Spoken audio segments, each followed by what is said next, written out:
మహబూబాబాద్లో ఆదివాసీ నిరుద్యోగ యువత ర్యాలీ ఉద్రిక్తతకు దారితీసింది. బస్టాండ్ సమీపంలోని కొమురం విగ్రహం నుంచి భారీ ర్యాలీ చేపట్టారు. ర్యాలీని పోలీసులు అడ్డుకున్నారు. దీంతో ఆదివాసీ యువత పోలీసుల మధ్య తోపులాట చోటు చేసుకుంది. రహదారిపై ఆదివాసీ యువత బైఠాయించి ఆందోళన చేశారు. మహబూబాబాద్లో భారీగా పోలీసులు మోహరించారు.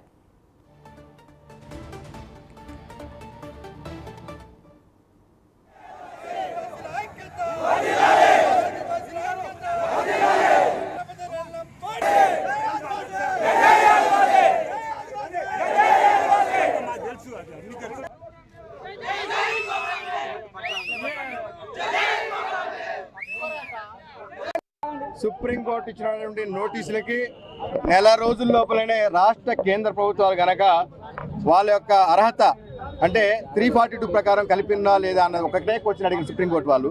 వీళ్ళ దగ్గర ఆధారాలు ఉంటే కలిపినని ఇవ్వాలి, లేకుంటే కలపలేదని ఇవ్వాలి. దాన్ని నాన్చుతూ ఇప్పటి వరకు కూడా ఇవ్వకపోవడం వల్లనే మరి ఇటువంటి అనిశ్చితి నెలకొన్నది.